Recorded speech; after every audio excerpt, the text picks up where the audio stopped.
Assalamualaikum warahmatullahi wabarakatuh. Jumpa lagi dengan saya Yunus Mirza, fisioterapis.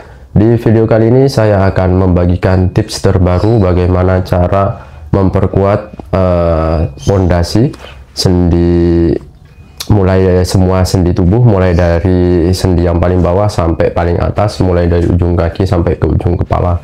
Juga gerakan dan latihan ini juga akan memperkuat semua sistem tubuh, mulai dari otot, jaringan, pembuluh darah, limfatik, maupun ke organ-organ dalam nanti bisa terangsang dengan latihan gerakan ini. Jadi intinya gerakan ini adalah untuk memperkuat pondasi. Pondasi di tubuh ini berasal dari mana? Yaitu berasal dari otot-otot di area kaki. Jadi kalau pondasi di tubuh kita, di otot-otot kaki ini semakin kuat, maka akan semakin bagus.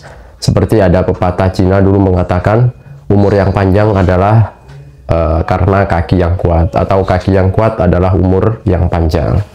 Jadi istilah ini tidak salah karena sudah ada berbagai teknik atau penelitian bahwa kekuatan kaki ini akan mempengaruhi semua struktur, terutama struktur otot dan sendi mulai dari ujung kaki sampai ke ujung atas.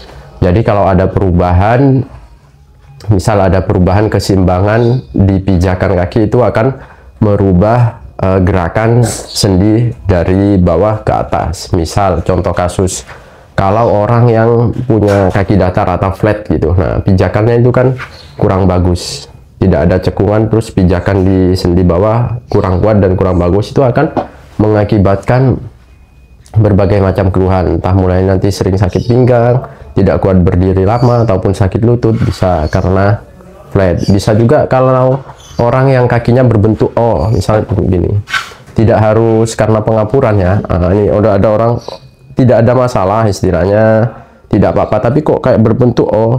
Nah ini karena biasanya tumpuannya terlalu dominan di area samping sini. Juga kalau ada orang yang kakinya X, nah seperti ini, dia tumpuannya lebih dominan di bagian dalam sini, seperti itu. Nah jadi kalau kita bisa merangsang di semua otot-otot di telapak kaki ini, akan mempengaruhi semua sistem yang ke atas, seperti itu. Misal juga orang sering sakit pinggang, nah itu juga karena biasanya cara berjalan atau saat menapakkan pijakan kaki ini kurang bagus, ada masalah di kekuatan, itu juga mempengaruhi bisa ke pinggang. Oke, selain itu nanti cara ini juga bisa mempengaruhi gerakan pada limfatik. Limfatik ini adalah pembuluh di luar jaringan arteri dan vena. Fungsinya dia untuk mengatur semua cairan di tubuh. Nah itu juga kalau limfatiknya ini bagus atau sehat, bisa mencegah terjadinya benjolan ataupun misal kayak tumor atau kanker. Nah ini bisa dilakukan gerakan seperti ini, karena kalau ada benjolan, tumor atau kanker, nah itu artinya limfatiknya itu akan terganggu. Bisa limfatiknya itu kegencet atau ada gumpalan di limfatiknya sehingga menimbulkan benjolan ataupun tumor seperti itu.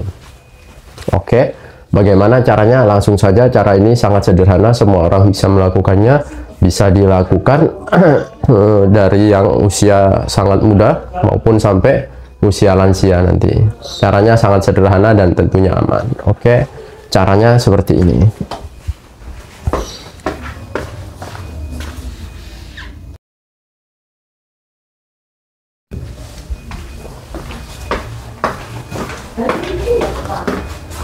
Caranya seperti ini, alas kaki kita lepas, kita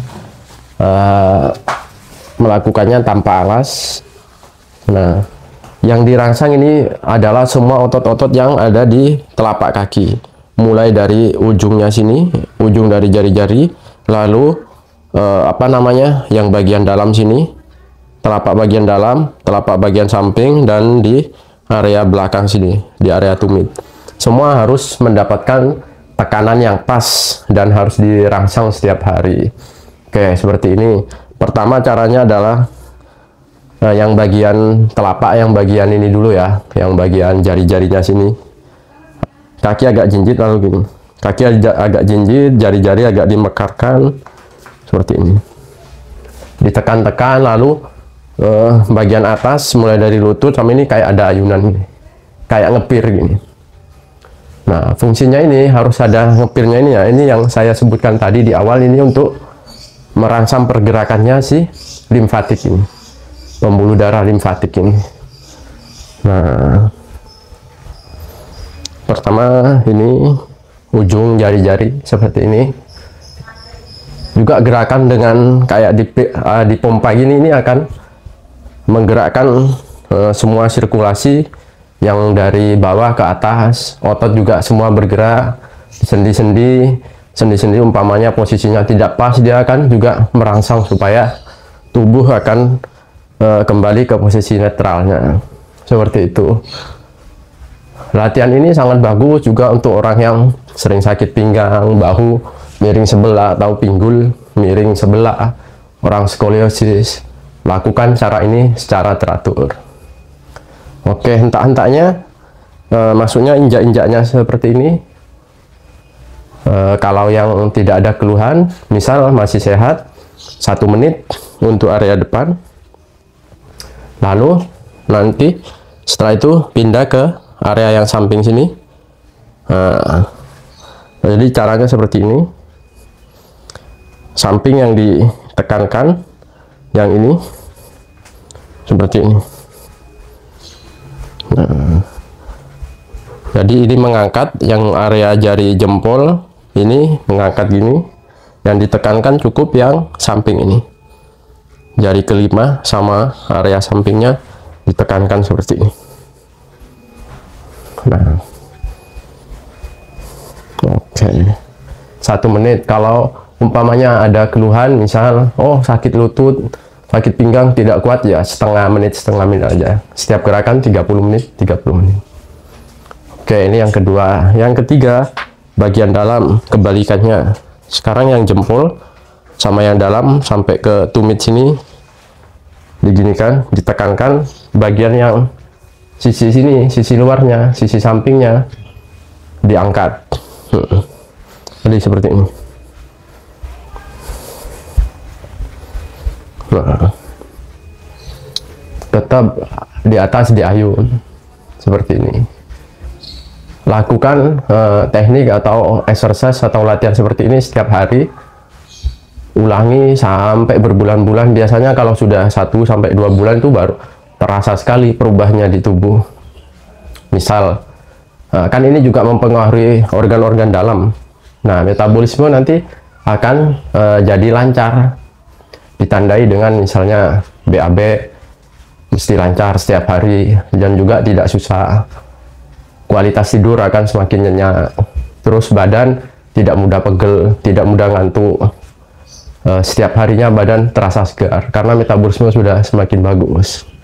Juga jalan terasa lebih enteng, tidak mudah capek, kaku. Nah, seperti itu. Oke, selanjutnya yang keempat di tumit sini. Nah, jadi tumit kebalikannya gerakan yang pertama. Jadi tumit aja yang ditekankan, bagian kaki bagian tengah sampai ke depan, ke jari-jari diangkat. Nah, diinjak-injakkan saja seperti ini sambil di atas gerak. Nah, bagian atas bergerak kayak diayun. Nah, kalau umpamanya masih sakit karena ada keluhan, sakit di lutut, pinggang atau di tumit, bisa dengan pegangan dulu. Jadi gini.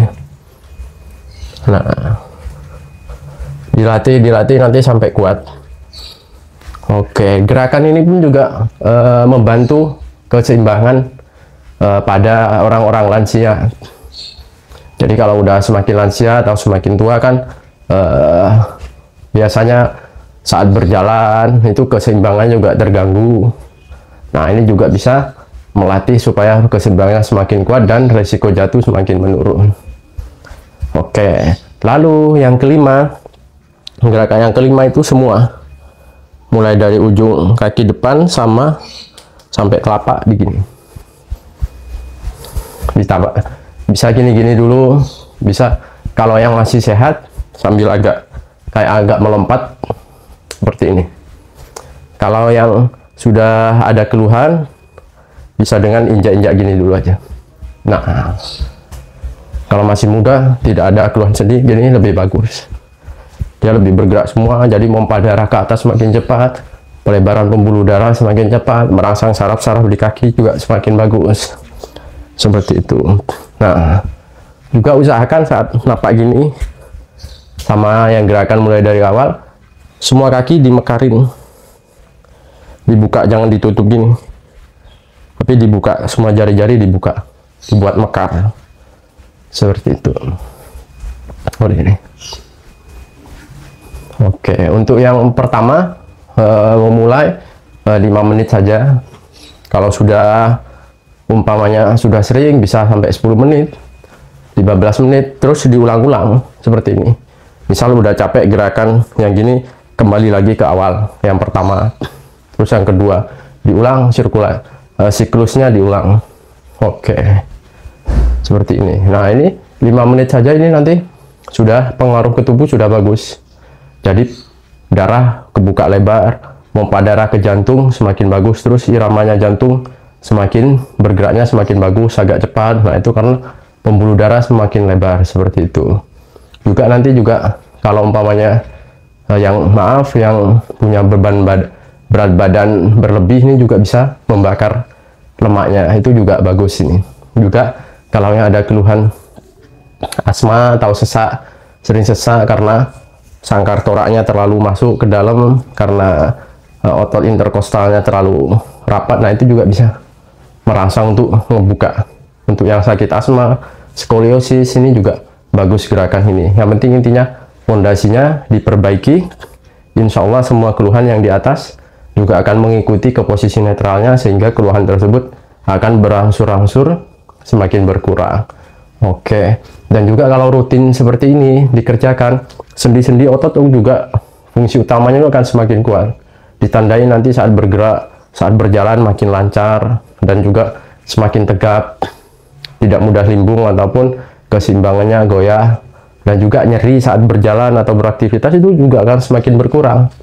Nah, kalau sudah punya keluhan, misal sudah ada nyeri pinggang, nyeri lutut, dia harus kombinasi, tidak boleh hanya mengandalkan terapi saja. Gerakan ini harus, gerakan dasarnya ini harus dikerjakan. Juga jangan berpatokan kembali udah melakukan gerakan ini aja, tidak diterapi atau dirangsang, pinggangnya juga kurang efektif ataupun kurang bagus. Jadi harus dua-duanya harus dikerjakan. Di terapi ya pinggangnya, lututnya, ataupun yang masalah sendi yang bermasalah di terapi ya, bisa terapi manual, apa terapi apa aja, sama exercise khusus lutut atau pinggang tetap dikerjakan, dan juga ditambah dengan gerakan yang ini, gerakan dasar untuk memperkuat fondasi otot dan tulang ini, seperti itu. Oke, mungkin ini saja video yang dapat saya sampaikan. Semoga video ini bisa bermanfaat. Jangan lupa video ini karena keuntungannya banyak, jangan lupa di share ke semua kenalan, misal dari keluarga ataupun siapa yang sudah punya terutama yang sudah ada keluhan nyeri di otot atau sendi. Ini baik sekali untuk merangsang supaya tubuh kembali ke posisi netralnya, tubuh kembali ke posisi semula, sehingga keluhan-keluhan tersebut akan semakin cepat untuk diperbaiki ataupun disembuhkan. Oke, di akhir kata semoga video ini bisa bermanfaat. Kita semua dalam keadaan sehat selalu dan dilindungi Tuhan Yang Esa. Salam sehat, salam bermanfaat.